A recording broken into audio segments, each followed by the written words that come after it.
ሐና በጌታ መሳይ ተከርታለች። ጉልበቷን፣ ሐቋን፣ እምነቷን፣ ልቧን ሁሉን ነገር ሰባብሮታል። አንዲት ሴት ሕፃን እንደታቀፈች ከፈተች። የጌታ መሳይ ሚስቱ ነበረች። ሐናን እንዳየቻት ነበር የደነገጠችው። በነጋታው ሐና በጠዋቱ ካልጋዋ ላይ አልነበረችም። ጓዟን ጠቅልላ ለማዳሟ እናቷ እንደታመመች ከተሻላት እንደምትመለስ ዋሽታ ወደ ኢትዮጵያ እንድትሸኛት አደረገች። ቀጥሎ ያደረገችው ነገር ቢኖር ዝግ አካውንት በስሟ ከፍታ ለሁለተኛ ጊዜ ወደ አረብ ሀገር ሄደች።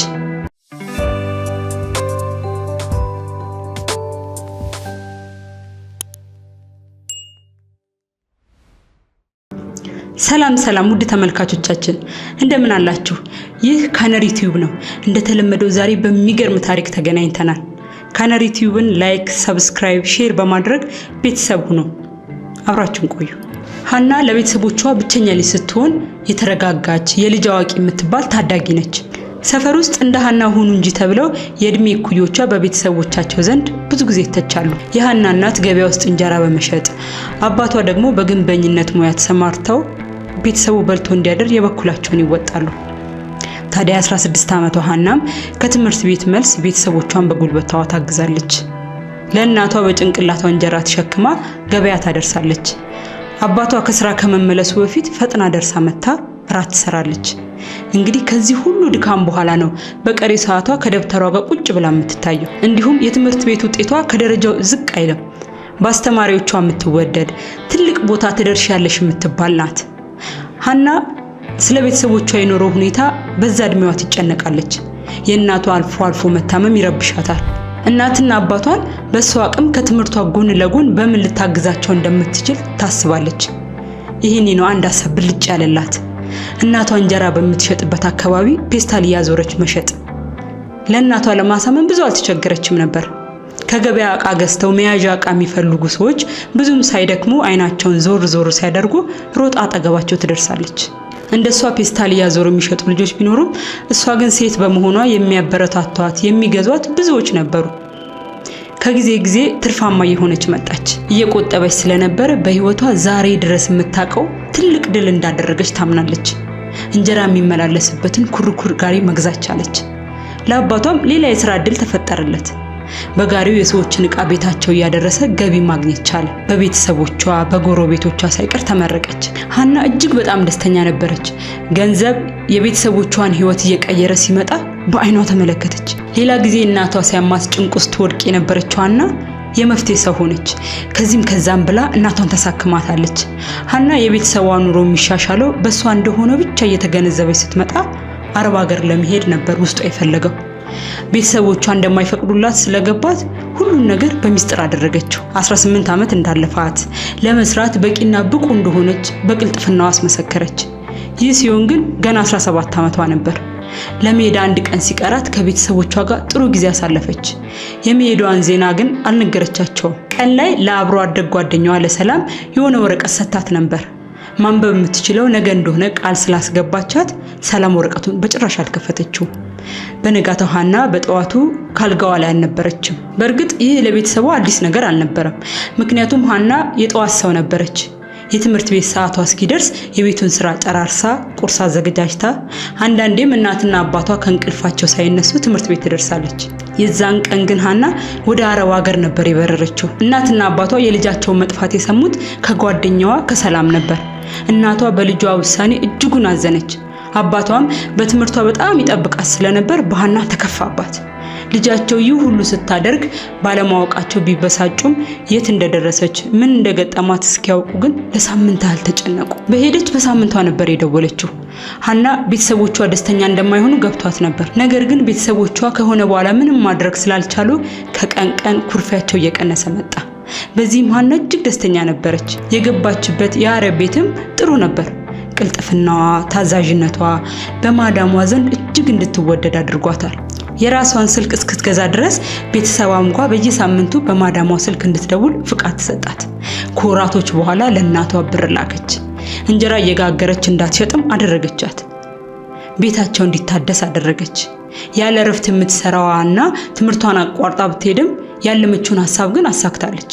ከኩዮቿ ተነጥላ በመማሪያዋና በመጫወቻዋ ጊዜ ከባድ ኃላፊነት ውስጥ ገብታለች። በዚህ ሁኔታ ለ6 ዓመታት እዛው አረብ ሀገር ቆየች። ቤተሰቧን ለመጎብኘት ወደ ኢትዮጵያ ተመለሰች። ቤተሰቦቿ ያሉበት የኑሮ ሁኔታ የቅንጦት ባይሆንም ብዙ ሳይቸገሩ ግን እየኖሩ ነበር። እናቷ እዛው ግቢ ውስጥ የራሷን ሱቅ ከፍታ ትሰራለች። ሀና ወደ ኢትዮጵያ ስትመለስ አብዛኞቹ ጓደኞቿ ወደ ዩኒቨርሲቲ ገብተው ነበር። አሁን ተምራ እነሱ ላይ መድረስ እንደማትችል ታውቀዋለች። ትምህርቷን መስዋዕት አድርጋ ያሰበችውን ግን አሳክታለች። ስለዚህ አሁን ለራሷ መኖር አለባት። በዚህ ጊዜ ነበር ተመልሳ ወደ አረብ ሀገር መሄድ እንዳለባት ያመነች። ለ2 ዓመታት ሰርታ መታ ተመልሳ የራሷን ቢዝነስ ከፍታ እንደዛ ነገር አቀደች። ቤተሰቦቿንም አማከረች። ቀጥሎ ያደረገችው ነገር ቢኖር ዝግ አካውንት በስሟ ከፍታ ለሁለተኛ ጊዜ ወደ አረብ ሀገር ሄደች። ተመልሳ የገባችው ግን መጀመሪያ የሄደችበት ማዳም ቤት ነበር።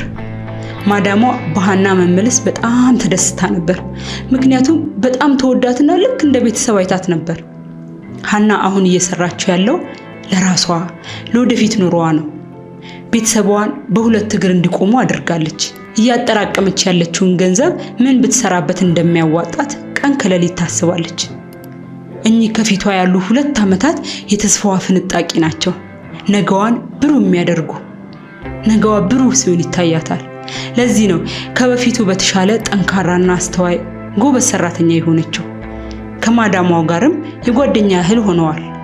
የማዳሟ ልጆች ሀናን ይወዷታል። ጸባይ ለጸባይም ተገናኝተዋል። በዚህ ሁኔታ እያሉ 2 ዓመታት ነጎዱ። ሀና እኚህን ደጋግ አረቦች መልሳ እንደማታገኛቸው ስታስብ፣ እነሱም ሀናን መልሰው እንደማያገኟት ሲያስቡ አዘኑ። ማዳሟ ቸሪ ግጠምሽ ብላ ሸኘቻት። ሀና ወደ ኢትዮጵያ ተመለሰች። ስለምትሰራው ስራ ከቤተሰቦቿ ከአብሮ አደጎቿ ጋር መመካከር ጀመረች። በውስጧ ብዙ ሰራተኞች ቀጥራ እንጀራ እያስጋገረች ለተለያዩ ሱቆችና ሆቴሎች ለማከፋፈል ነበር ያሰበችው። በዚህ ወቅት ነበር ከጌታ መሳይ ጋር የተዋወቀችው። ሀና በፍቅር ለመያዝ ጊዜያቶች አልወሰደባትም ነበር። በእርግጥ ጌታ መሳይ ብዙዎች የሚወዱት፣ እሱ ያለበት ቦታ ሁሉ ሳቅ የማይጠፋበት፣ በእምነቱ ጠንካራ የሆነ፣ በሰዎች ዘንድ በቶሎ የሚወደድ ተቀባይነት ያለው አይነት ሰው ነበር። ሀና ጌታ መሳይን በአጭር ጊዜ ውስጥ እላፊ ቀረበችው። ያሰበችውን ሐሳብ የመጣችበትን መንገድ ሁሉ አዋየችው። ሀና እንደወደደችው ባትነግረውም ፈጣሪ ለሱ ያዘጋጀው ሰው እንደሆነ ግን አምናለች። ጌታ መሳይ ሀናን እየቀረባት መጣ። ብርቱነቷን፣ ለቤተሰቧ የከፈለችውን ዋጋ፣ ጥንካሬዋን ሁሉ ያደንቅላት ነበር። ሀና እናትና አባቷን አስተዋወቀችው። በቤተሰቧ ለመወደድ ጊዜ አልፈጀበትም ነበር። ይህ ሁሉ ሲሆን ግን ግንኙነታቸው ስም አልነበረው። ብቻ ረጅም ሰዓት ስልክ ያወራሉ። በአካል ተገናኝተው ሰፊ ጊዜ ያሳልፋሉ። እርስ በርስ እንደሚፈላለጉ ይታወቃቸዋል። ግን ፍቅረኞች ለመሆን ቃል አልተሰጣጡ። ጌታ መሳይ ስራ እንዳቆመ፣ አሁን ላይ ስራ ማፈላለግ ላይ እንዳለ ለሀና ነግሯታል። ሀና ግማሹን ትኩረቷን በጌታ መሳይ ፍቅር ቢያዝም የደከመችበትን ገንዘብ ተግባር ላይ ለማዋል የጌታ መሳይ ድጋፍ ግን በጭራሽ አልተለያትም ነበር። የእንጀራ ማስጋገሩን ሂደቱን ማለትም የሚያስፈልጉት ማሽኖችን፣ ተቀጣሪ ሰራተኞችን ማፈላለግ ሙሉ ለሙሉ ጌታ መሳይ ነበር ያገዛት። የእንጀራ ማከፋፈሉን ስራ እንደ ነገ ሊጀመር ሀናና ጌታ መሳይ ካፌ ውስጥ ቁጭ ብለው ተገባበዙ። ሲመሽ ጌታ መሳይ ሀናን በሯ ድረስ ሸኛት። መለያየት አልፈለጉ። ቻው ተባብለው ጀርባ እንደተሰጣጡ ድንገት ሁለቱም እኩል ዞሩ። ምንም ሳይነጋገሩ ፈጥነው ከንፈር ለከንፈር ተገጣጠሙ። ከዛን ቀን ጀምሮ ነበር ፍቅረኛሞች የነበሩት። ስለ ወደፊቱ ማለምና አብረው ስለመኖር አቀዱ። ነገር ግን ይሄ የሚሆነው ሀና ተመልሳ ወደ አረብ ሀገር ከሄደች እንደሆነ ጌታ መሳይ ሊያግባባት ሞከረ። ሀና እስካሁን የለፋችውን ልፋት ደግማ መልፋት እንደማትፈልግ፣ ይልቁንም በከፈቱት የእንጀራ ማከፋፈያ ለሁለት በርትተው ቢሰሩ ኑሮን ለመመስረት በቂ እንደሆነ ነገረችው። ጌታ መሳይ ግን የራሳቸው ቤት፣ መኪና እንዲሁም ልጆች ሲወለዱ የተመቻቸ ኑሮ መኖር አለባቸው ብሎ አሳመናት። ሀና ደግማ ወደ አረብ ሀገር ላለመሄድ የመጣች ቢሆንም የጌታ መሳይ ንግግር ግን በተወሰነ አሳመናት። በዛ ላይ ጥሩነቱ፣ ፍቅሩ ገዝቷት ስለነበረ ለመጨረሻ ጊዜ በሚል ውስጧን አሳምና ለ8 ዓመታት ያህል የሰራችበት አረብ ማዳም ጋር ደወለች። አረቧ የቤት ውስጥ ሰራተኛ እንዳገኘች፣ ነገር ግን ሀናን ሱፐር ማርኬት ውስጥ እንደምትቀጥራት ቃሏን ሰጠቻት። ሀና በጣም ነበር የተደሰተችው። ጌታ መሳይ የእንጀራ ማከፋፈሉን ኃላፊነት ተረክቦ ማስተዳደር ቀጥሏል። ሀና ለራሷ ይሄን ላስቀር ሳትል በየጊዜው ለቤት መስሪያ የሚሆን ብር ትልካለች። ጌታ መሳይ ሀና ከሄደች ጀምሮ ቤተሰቧን ለትንሽ ጊዜ ብቻ ነው አይቷቸው የሚያውቀው። ቢዚ ነኝ እያለ ከነሱ በመራቅ ብዙውን ጊዜ ያሳልፋል። ጌታ መሳይ ቤቱ በምን ያህል ፍጥነት እየሄደ እንዳለ ለሀና ፎቶ ይልክላታል። እሷም ብር ያለ ማቋረጥ ትልካለች። የሆነ ጊዜ ሀና ለጌታ መሳይ አሁን ልመለስ ነው ስትለው ቤቱ እንዳላለቀ መኪና መግዛት እንደሚቀራቸው ይነግራታል። ሀና ይህን ጊዜ መበሳጨት፣ መጠራጠር ትጀምራለች። ጌታ መሳይ ሀና ጨቅጣቃ ይሆንሽ ነው እያለ ጸባይዋ እንዳላስደስተው በተደጋጋሚ ይነግራታል። ስልክም አልፎ አልፎ ብቻ ማንሳት ይጀምራል። ሀና ይህን ጊዜ ለአባቷ ጌታ መሳይ ያለበትን ሁኔታ እንዲያጣራ ታደርጋለች። አባቷ በመጀመሪያ ያደረገው ነገር የእንጀራ ማከፋፈያ ቦታ ነበር የሄደው። ዝግ ነበር። ለጌታ መሳይም ደወለለት። ስልክ አይነሳም። የእንጀራ ማከፋፈያው ወዲያውኑ በ2 ወር ውስጥ እንደተዘጋና ማሽኖቹ ወጥተው ማለቃቸውን የሰፈሩ ሰው ተናገረ። ይህ ዜና ለሀና እጅግ ከባድ ነበር። ምክንያቱም የእንጀራ ማከፋፈያው አሁን ድረስ እየሰራ እንዳለ ነበር የምታውቀው። ጌታ መሳይ የሚነገራት እንደዛ ነው። ሀና የመጠቃት ስሜት ተሰማት። ጌታ መሳይ ትሁት፣ እውነተኛ ሰው፣ ይዋሸኛል ብላ ማታስበውም ሰው ነበር። ለዛ ነበር የሆነውን በአይኗ ለማየት ስለፈለገች ተቻኩላ ወደ ኢትዮጵያ ገባች። ጌታ መሳይን ግን ስታገኘው 4 በ4 በሆነ ቤት ውስጥ ታሞ ተኝቶ ነበር። ተናዳ የመጣችበት ጉዳይ ሙሉ ለሙሉ ዘነጋችው። ምክንያቱም የጌታ መሳይ ሁኔታ በጣም አስፈርቶ ነበር። የምታፈቅረው፣ የምታምነው፣ የማገባው ባሌ ብላ ያሰበችው ሰው ምን እንደሆነ ማወቅ አልቻለችም። ሐሳቧ ብዙ ቦታ ቢበተንም እሱም ማስታመም፣ ጸበል፣ ሐኪም ቤት ለሐኪም ቤት ማመላለስ ጀመረች። ሐኪሞቹ ጭንቀት ነገር ነው ስላሏት ምንም ከመጠየቅ ተቆጠበች። ሻል እያለው ሲመጣ ለሷ የሚያደርገው እንክብካቤ፣ ሐዘኔታ፣ ናፍቆቷ አንቀሰቀሰባት። እንደ አዲስ ፍቅረኛሞች ክንፍ አሉ። የዚህን ጊዜ ነበር ድንግልናዋን የሰጠችው። ሀና ለማጣራት ከመጣችው ጉዳይ በጭራሽ ተዘናጋች። ያሳለፈችውን ምርጥ የፍቅር ጊዜ በትዳር ተጣምሮ ለመኖር ጓጓች። እንጋባ ስትለው ቤቱ ፊኒሺንግ እንደቀረው ነገራት። ሀና አሁን ተናደደች። የእንጀራ ማከፋፈያው ቢኖር በጣም ያግዛቸው እንደነበር ስትጠይቀው ግን መጋገሪያው ስለመዘጋቱ ስትመጣ ሊነግራት እንዳሰበ ዋሻት። ሌላ የተሻለ ስራ ለመስራት አስቦ የዘጋው ስለመሆኑ በደንብ አርቆ አሳመናት። ሀና የጌታ መሳይን ቃል በፍጹም ልቧ አመነችው። ሀና ለ4ኛ ጊዜ ወደ አረብ ሀገር ተሰደደች። ጌታ መሳይ ግን የሀናን ስልክ ማንሳት አቆመ። ሀና የጌታ መሳይ ፍቅሩ እየባሰባት መጣ። ይባስ ብሎ ራሷን እንደ ጥፋተኛ እየቆጠረች ወደ እሷ እንዲመለስ መለመን ጀመረች። የዚህን ጊዜ ነበር ከስራዋ እየተዘናጋች የመጣችው። በሄደችበት በ3ኛ ወር አካባቢ የድካም፣ የመዛል፣ የማቅለሽለሽ ስሜት እየተሰማት መጣ።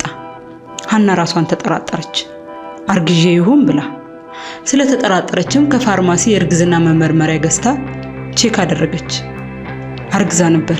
ጓዟን ጠቅልላ ለማዳሟ እናቷ እንደታመመች ከተሻላት እንደምትመለስ ዋሽታ ወደ ኢትዮጵያ እንድትሸኛት አደረገች። ሀና ኢትዮጵያ ገብታ ጌታ መሳይን ለማግኘት ብዙ ለፋች። የታመመ ጊዜ የሄደችበት ቤት ብትሄድም አጣችው። ሰማይ ምድሩ ነበር የዞረባት። የእናቷን ቤት መደበቂያ ዋሻዋ ሆነ። ቤተሰቦቿ በጣም ተጨነቁ። ወራቶች አለፉ። ጌታ መሳይን የበላ ጅብ ግን አልጮሃለ። ሀና ሆዷ እየገፋ ሲመጣ ሰው ማየት አስጠላት። የሰፈር ሰው ባሞካሻት አፉ የሐሜት ዝናብ ያዘንብባት ጀመር። ሀና በህይወቷ አንዴ ያመነች፣ አንዴ ያፈቀረች፣ ባፈቀረች ሰው ተገፋች። ሀና 8 ወሯ አካባቢ ጓደኛዋ ሰላም ስትበር ወደ ቤቷ መጣች። መሃል ከተማ ውስጥ ካለ አንድ ካፌ ውስጥ ጌታ መሳይን ከአንድ ሴት ጋር እንዳየችው ከመሐከላቸው በግምት 3 ዓመት የሚሆን አንድ ሕፃን አብረው እንደነበሩ ነገረቻት። ስትበር ወደሷ መጣች። መሃል ከተማ ውስጥ ካለ አንድ ካፌ ውስጥ ጌታ መሳይን ከሴት ጋር እንዳየችው ከመሐከላቸው በግምት 3 ዓመት የሚጠጋ አንድ ሕፃን ልጅ አብረው እንደነበሩ ልትከተላቸው ስትልም መኪናውን አስነስተው እንደሄዱ ነገረቻት። በነጋታው ሰላምና ሀና ወደ ካፌው ሄዱ።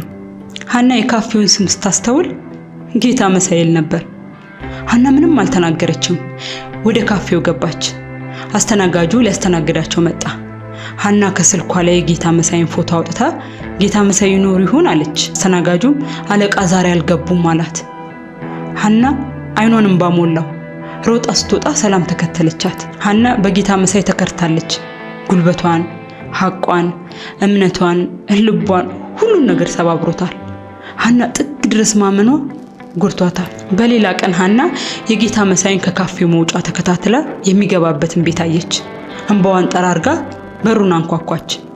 አንዲት ሴት ሕፃን እንደታቀፈች ከፈተች። የጌታ መሳይ ሚስቱ ነበረች። ሐናን እንዳየቻት ነበር የደነገጠችው። ሐና ሁኔታዋን ልብ አለች። የጌታ መሳይ ባለቤት ነሽ አለቻት። አዎ፣ አንቺ ግን እንዴት መጣሽ አለች። የዚህን ጊዜ ነበር ሐናን ጠንቅቃ እንደምታውቃት የተረዳችው። መኖሪያ ቤቱን በአይኗ ተዟዙራ ተመለከተች። በቅርብ ዓመታት ውስጥ የተሰራ እንደሆነ ምንም ጥርጥር የለውም። ጌታ መሳይ ለሐና ፎቶ እያነሳ ቤቱ ይህን ያህል ደረጃ ደርሷል እያለ የሚልክላት ቤት ስለመሆኑ ምንም ጥርጥር አልገባትም። ጌታ መሳይ የቆየችበትን ሚስቱ እየተጣራ በሩ ጋር ሲደርስ ሐናን ተመለከታት። ሐና እንባዋ በሁለት አይኖቿ እየወረደ ተመለከተችው። በጣም እንደደነገጠ ያስታውቃል። ከዚህ በኋላ እንዳትረብሸው አጠገቡ እንዳትደርስ ተናግሯት እንደቆመች በሩን ዘጋባት። ሐና ቤት እስክትደርስ እየተንሰቀሰቀች ነበር። ነገር ግን የቤተሰቦቿ በር እንደደረሰች እንባዋን ጠራርጋ በሩ ጋር ቆመች። ለራሷ ዝቅ ባለ ድምጽ ቃል ገባች። ወድቅ ያለው ነገር ግን ዳግመኛ እነሳለሁ አለች። ከዛን ቀን ጀምሮ ቤተሰቦቿ እስኪገረሙ ድረስ ከለቅሶ ራቀች። መውለጃዋ እስኪደርስ ድረስ ቤተክርስቲያን መመላለስ ስራዋ ሆነ። ላቤን የበላውን ሰው አንተ ቅጣው፣ እኔ አቅም የለኝም ማለት የዘወትር ጸሎቷ ነበር። ሐና 9 ወር ከ10 ቀኗ ላይ መንታ ሴት ልጆች ተገላገለች። ሐና ራስ ቤት እያለች አባታቸው የለም ሞቷል እሺ ትላቸው ነበር ለጻናቶቹ። ከራስ ቤት እንደወጣች እሷ ልጅ እያለች እናቷ ትሰራ የነበረውን የእንጀራ መሸጥ ስራ ተያያዘችው። ልጆቿ አሁን 5 ዓመት ሆናቸዋል። ታዲያ ሐና አሁንም ድረስ ልጆቿን እናታችሁም አባታችሁም እኔ ነኝ ትላቸዋለች። ከልጆቿ ጋር በሰላም ስራዋን እየሰራች መኖርም ቀጥላለች። ለዛሬ የነበረን ታሪክ እዚህ ላይ አብቅቷል። በቀጣይ ቪዲዮ እስክንገናኝ ቸር ሰንብቱ። ካነሪ ቲዩብን ላይክ፣ ሰብስክራይብ፣ ሼር በማድረግ ቤተሰብ ይሁኑ።